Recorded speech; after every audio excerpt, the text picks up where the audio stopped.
This channel does not promote any violent, harmful, or illegal activities. All content provided by this channel is meant for an educational purpose only.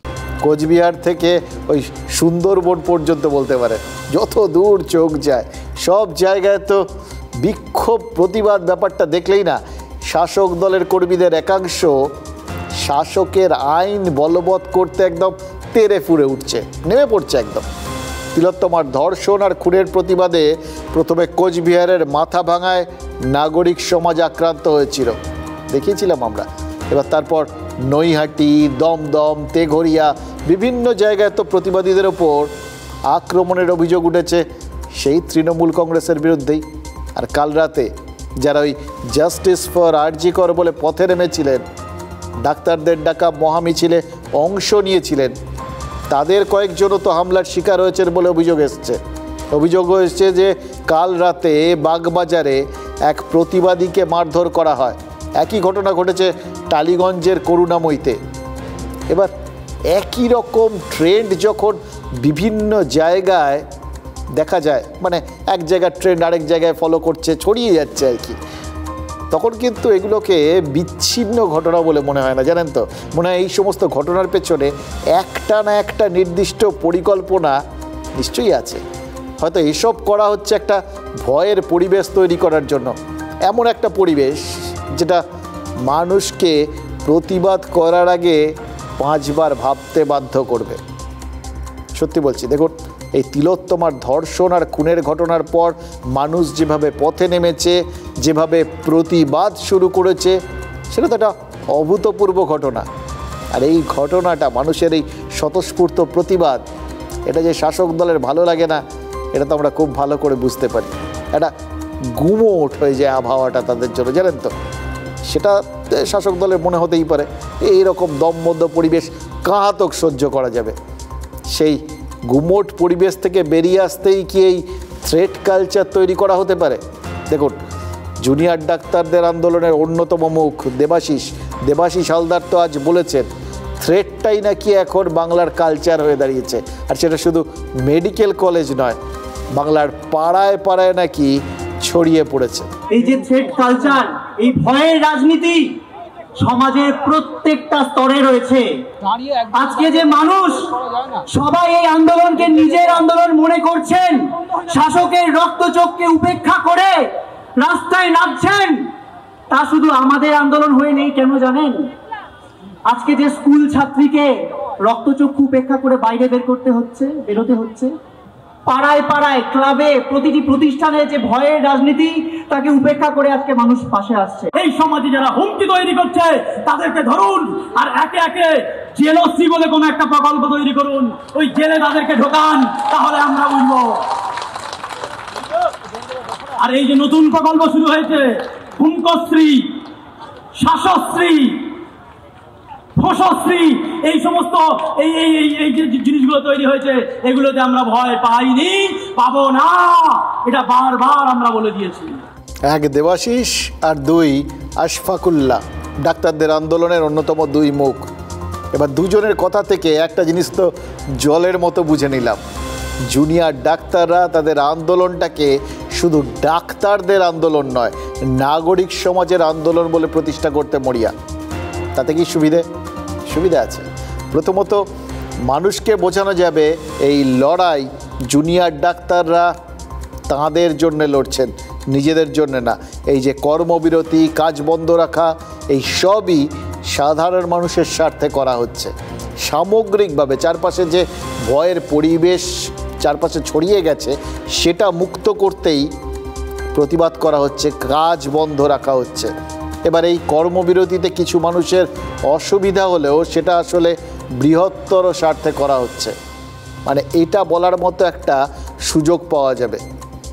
আর যে আন্দোলনটা রাজ্যের medical কলেজগুলোর ভেতর আর বাইরে সমানতালে চলছে, সমান্তরালভাবে চলছে, তার মধ্যে একটা যোগসূত্র স্থাপন করা যাবে। আজকেও তো কলকাতায় বিশাল কয়েকটা মিছিল হয়েছে, গণকনভেনশন হয়েছে, সন্ধে গঙ্গায় প্রতিবাদ স্বরূপ প্রদীপ ভাসানো হয়েছে। প্রতিবাদের সুরেই তো আজ মহালয়া এসছে। এরকম মহালয়া তো কোনোদিন আপনারা দেখেননি। আর 60 দিন পর ষষ্ঠী, দুর্গাপুজোর শুরু, কিন্তু উৎসব যতই শোক দ্রোহ প্রতিবাদের কথা বলা হোক, উৎসবের শুরু কিন্তু হয়ে গেছে, মানে সরকারিভাবে হয়ে গেছে। কথায় বলে না, আপনি আচরি ধর্ম পরের শিখাও। মুখ্যমন্ত্রীও তো তাই করেছেন। তিনি রাজ্যের মানুষকে উৎসবে ফিরতে বলেছিলেন। আজ বোঝালেন শুধু মুখে বলেননি, তিনি নিজেও উৎসব মোডে চলে গেছেন। কিন্তু তাই বলে তিলোত্তমার কথা কিন্তু ভুলে যাননি, বরং জাগো বাংলায় কলম ধরেছেন তিলোত্তমার জন্য। যতই বিরোধী দলগুলো তাকে বেঁধার চেষ্টা করুক, জানেন তো, তিলোত্তমার জন্য যে তার বুক ফেটে চৌচির হয়ে যাচ্ছে সেটা স্পষ্ট ভাষায় জানিয়েছেন। মানে প্রতিবাদ, শোক বুকে চেপে উৎসবে মাতার থিমটা মুখ্যমন্ত্রী ঠিক করে দিলেন। তাই প্রতিবাদ আর উৎসব নিয়ে আরও কিছু কথা তো আজ এই 2রা অক্টোবর মহালয়ার দিন না বললেই নয়। আমরা যারা ধর্ম কর্ম মানি, আমরা মনে করি সব উৎসবই আমাদের প্রাণের উৎসব। আর এটা আমাদের তোমায় হৃদ মাজারে রাখিব, ছেড়ে দেব না। তুমি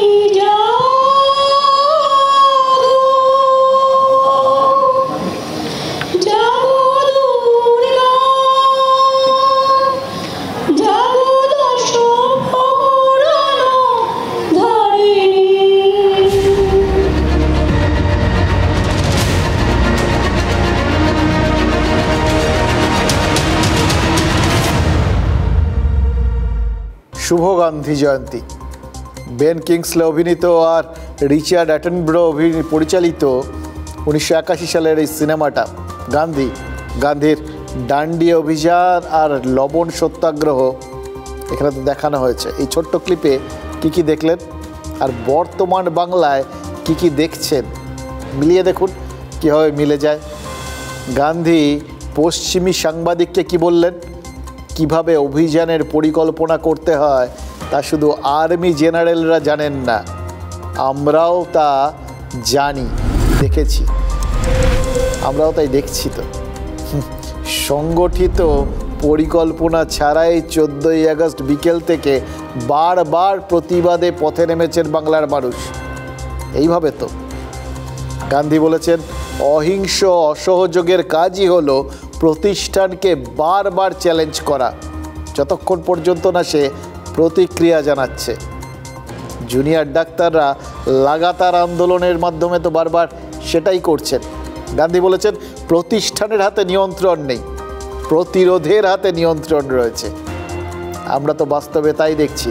সংখ্যায় 10,000-এরও কম এই জুনিয়র ডাক্তাররা, কিন্তু তাদের আন্দোলনটা কত সংযত, কত নিয়ন্ত্রিত। আজ পর্যন্ত কোনো রকম বিশৃঙ্খল কোনো পরিস্থিতি দেখেছেন না? এবং পরিস্থিতির ওপর তাদের নিয়ন্ত্রণ কতটা বেশি সেটা তখনও বোঝা যায় যখন দেখা যায় যে কোনো উপায়েই তাদের মনোবলটা ভাঙা যায়নি। আর ওই সিনেমার টুকরোটার একদম শেষে আমরা কি দেখলাম, লবণ সত্যাগ্রহ রুখতে না পেরে শেষে দমন পীড়নের রাস্তায় হাঁটছে ব্রিটিশ। গান্ধীকে গ্রেপ্তার করা হয়েছে, গান্ধী অনুগামীদের মাথা লাঠির গায়ে রক্তাক্ত করা হয়েছে। আমরা তো দেখেছি কাল রাতে বাগবাজার আর টালিগঞ্জে প্রতিবাদীদের ওপর হামলা হয়েছে, বাঁশদ্রোণীতে প্রতিবাদ তুলতে বহিরাগত গুন্ডা ঢুকিয়ে দেওয়া হয়েছে বলে অভিযোগ উঠেছে। তাহলে গান্ধীর প্রশ্নটাই তো আবার নতুন করে সামনে আসছে। তিলোত্তমার বিচারের দাবিতে যে আন্দোলন, সেই আন্দোলন কার নিয়ন্ত্রণে? জুনিয়র ডাক্তাররা ফের একবার কর্মবিরতির ডাক দেওয়ার পর এই প্রশ্নটা কিন্তু নতুন করে সামনে চলে এসছে, জানেন তো। ডাক্তাররা বিচার চান না চেয়ার চান? রোগী হয়রানি, রাজনৈতিক উদ্দেশ্য প্রণোদিত আন্দোলন, এরকম বিভিন্ন অভিযোগ তো তাদের দিকে ছুড়ে দেওয়া হচ্ছে। দেখতে পাচ্ছেন আপনারা, একদম সুসংগঠিতভাবে সোশ্যাল মিডিয়ায় সেগুলো আপনারা দেখতে পাচ্ছেন। এবার হাসপাতালে গিয়ে চিকিৎসা না পাওয়া মানুষের একাংশের মনে যে ক্ষোভ জন্মেছে সেটা তো অস্বীকার করা যায় না। এবার তাদের কাছে এই ডাক্তারদের ভিলেন করে দেওয়ার যে চেষ্টা চলছে সেটা তো ডাক্তাররাও জানেন। TV9 বাংলা যখন তাদের কাছে গেছিলেন, ওই আন্দোলনকারীরা জানিয়েছেন অন্য কোনো ফর্মে আন্দোলনটা করা যায় কি না তা নিয়ে তারা দ্রুতই সিদ্ধান্ত নেবেন। অন্য কোনো ফর্ম, খেয়াল করে দেখুন আজকের দিনে অত্যন্ত তাৎপর্যপূর্ণ এই ফর্ম শব্দটা। এই ফর্ম শব্দটার দুটো মানে হয় জানেন তো। ফর্মের একটা মানে যেটা আমরা খেলায় দেখি, ধারাবাহিকতা, মানে বিরাট কোহলি, রোহিত শর্মার ফর্ম যাকে বলে আর কি। 9ই আগস্ট থেকে আজ পর্যন্ত ডাক্তারদের আন্দোলন, সেটার মধ্যে তো ওই ফর্মই আমরা দেখতে পেয়েছি, অকল্পনীয় ধারাবাহিকতা। খেয়াল করে দেখুন, কখনো সাম্প্রতিককালে দেখেছেন এরকমভাবে একটা আন্দোলন রাজনৈতিক পতাকা ছাড়া এরকম দীর্ঘদিন ধরে এবং স্বতঃস্ফূর্ততার সঙ্গে চলছে? আর দ্বিতীয় ফর্মের মানে আকার বা প্রকৃতি, মানে ডাক্তাররা তাদের আন্দোলনের আকার বা প্রকৃতি বদলানোর কথাটা ভাবনা চিন্তা করছেন। গতকালই সিনিয়র ডাক্তাররা অন্যভাবে, অন্য পথে আন্দোলনটা চালিয়ে যাওয়ার কথা ভেবে দেখতে বলেছিলেন। তারা অভিজ্ঞত, তারা বুঝতে পারছিলেন যে কোথাও গিয়ে একটা অন্ধ গলিতে হয়তো ঢুকে পড়ছেন জুনিয়র চিকিৎসকরা। জুনিয়ররাও আজ সিনিয়রদের কথা শুনে বললেন তারা ভাবছেন, ভেবে দেখছেন। আমার কি মনে হচ্ছে জানেন, একই সঙ্গে দুটো ফর্মের কথাই তারা একসঙ্গে ভাবছেন, ধারাবাহিকতা কিন্তু ভিন্ন পথে। আমরা সেই নিয়ে অবশ্যই ভাবছি, কিন্তু আমরা এটাই বোঝাতে চাইছি এই যে কর্মবিরতির দোহাই দিয়ে আমাদের গণশত্রু বানানোর যে চেষ্টা চলছে সেটা নয়। মানুষ এবং ডাক্তার, রোগী এবং ডাক্তার আসলে একটাই পক্ষ, উল্টো পক্ষে সরকার আজকে দাঁড়াচ্ছে, উল্টো পক্ষে দাঁড়াচ্ছে। আমরা কিন্তু অন্য ফর্মের কথা ভাবছি এবং খুব জলদি ভাবছি। আমরা এসেন্সিয়াল সার্ভিসের মধ্যে ডিপার্টমেন্ট ভিত্তিকভাবে এসওপি করে আইপিডি ওপিডি সব জায়গাতেই বিভিন্ন জায়গায় কাজ করছিলাম। সেই জায়গা থেকে আমরা পূর্ণ কর্মবিরতিতে ফিরতে বাধ্য হয়েছিলাম, কিন্তু আমরা অন্য ফর্ম ভাবছি। অত্যন্ত দ্রুত কিন্তু আমরা অন্য ফর্মে ফিরব। অত্যন্ত দ্রুত তারা অন্য ফর্মে ফিরবেন। তাহলে ডাক্তাররা কি কর্মবিরতি প্রত্যাহার করে নেবেন? দেখুন, দেবাশিস হালদার যে ইঙ্গিত দিলেন সেটার থেকে এটা ভাবার তো যথেষ্ট অবকাশ রয়েছে। এই প্রশ্নটাই চারিদিকে ঘোরাফেরা করছে। এবার কেন কর্মবিরতি নিয়ে এত আগ্রহ, এটাও তো ভাবতে হবে। জুনিয়র ডাক্তার তো এরা, অ্যাকচুয়ালি এদের পাঠ্যক্রমের পার্ট এটা, এরা মাইনে পান না, এটা স্টাইপেন্ড পান, এটা খেয়াল রাখতে হবে। এবার তারা কর্মবিরতিতে গেলে এরকম ত্রাহি ত্রাহি রব উঠছে কেন? কারণ কর্মবিরতি সমাজের সর্বস্তরে প্রভাব ফেলেছে। স্বাস্থ্য ব্যবস্থাটা যে জুনিয়র ডাক্তারদের পাঁজরের ওপরেই দাঁড়িয়ে রয়েছে, সেই সত্যিটা এখন মানুষের সামনে এসছে। ভাবা যায় আমাদের স্বাস্থ্য ব্যবস্থা জুনিয়র ডাক্তার নির্ভর, এবং তিলোত্তমার ধর্ষণ আর খুন যে স্বাস্থ্য ব্যবস্থার পাঁজরে আঘাত, সেটাও তো সকলে বুঝতে পারছেন। শুভেন্দু অধিকারী আগস্ট মাসে একটা ভবিষ্যৎবাণী করেছিলেন জানেন তো, 1000টা রাত দখলেও মমতা বন্দ্যোপাধ্যায় দুশ্চিন্তায় ভুগবেন না, কিন্তু জুনিয়র ডাক্তাররা যদি কর্মবিরতি চালিয়ে যান তাহলে সরকার অস্বস্তিতে পড়ে যাবে। অভিজ্ঞ রাজনীতিক তো, তিনি আসল জায়গাটা ধরে নিয়েছিলেন। খেয়াল করে দেখুন, লাগাতার কর্মবিরতি না চললে কিন্তু সুপ্রিম কোর্টে এই মামলা পৌঁছতো না, পুলিশ প্রশাসনে এত রদবদল হতো না, স্বাস্থ্য প্রশাসন থেকে স্বাস্থ্য কর্তাদের সরতে হতো না, অপরাজিতা বিল পাস হতো না। আজ কলকাতার ওই চারপাশে পরপর প্রচুর মিছিলের কথা বললাম, তার মধ্যে কলেজ স্কোয়ার থেকে ধর্মতলা পর্যন্ত জুনিয়র ডাক্তাররা মিছিল করেছেন। তাতে দ্রুত তদন্ত শেষের জন্য সিবিআইয়ের ওপর চাপ বাড়ানো হয়েছে। তৃণমূল নেতারাও তো ভেবে খুশি হতে পারেন, তারাও তো সেটাই বলছেন, তদন্তটা সিবিআই করছে। এবার এটাও তো ভাবতে হবে যে তৃণমূল নেতাদের কথাটার কতটা যুক্তি আছে। তারা দ্রুত তদন্ত চাইছেন, জুনিয়র ডাক্তাররাও চাইছেন, তা তারাই যখন চেয়ে বসছেন, কষ্ট করে জুনিয়র ডাক্তাররা সেই দাবিটা করার জন্য আন্দোলনটা চালাচ্ছেন কেন? কেন কর্মবিরতি চালিয়ে গিয়ে রাজ্যের মানুষকে কষ্ট দিচ্ছেন? আমার কি মনে হচ্ছে জানেন, এই সহজ কথাটা তৃণমূল নেতারা কিছুতেই বুঝতে পারছেন না। তদন্ত করছে সিবিআই। যখন প্রথম ছিল তখন 24 ঘন্টার মধ্যে কলকাতা পুলিশ একজনকে ধরেছে, তারপরে সিবিআই, তারপরে মামলা দেখছে সুপ্রিম কোর্ট। তাহলে এইখানে কিসের কর্মবিরতি, মানে কেন? লক্ষ লক্ষ গরিব মানুষ যারা সরকারি হাসপাতালের উপর যারা নির্ভরশীল সরকারি পরিষেবার উপর, কেন আপনারা এটা করছেন? যেখানে প্রাইভেট হসপিটাল নার্সিংহোম সব চালু, সেখানে আপনারা কাজ করছেন, মানুষের বেশি পয়সা দিয়ে প্রাইভেট জায়গায় যেতে হচ্ছে। আপনারা এই ফরম্যাটটা চেঞ্জ করুন।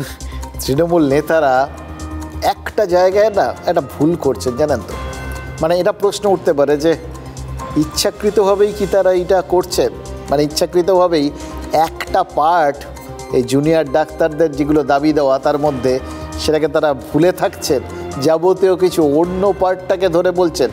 কারণ জুনিয়র ডাক্তাররা তো শুধু তিলোত্তমার বিচারের দাবিতে কর্মবিরতি চালিয়ে যাচ্ছেন না, সাগর দত্ত মেডিকেল কলেজে হামলার পর ফের তো নিরাপত্তার প্রশ্নটা বড় হয়ে সামনে এসছে। তার মানে সুপ্রিম কোর্টে দাঁড়িয়ে রাজ্য সরকার যে প্রতিশ্রুতি দিয়েছিল সেটা পালন করা হচ্ছে না কেন? এরপরেই ফের তো কর্মবিরতিতে গেছেন জুনিয়র ডাক্তাররা, তার দায় কার? কাল রাতে ট্রমা কেয়ারে ফের পেশেন্ট পার্টি হাঙ্গামা করেছে, সে অভিযোগ সামলে এসছে। জুনিয়র ডাক্তাররাও তো নাগরিক সমাজের উদ্দেশ্যে পাল্টা প্রশ্ন তুলে দিচ্ছেন।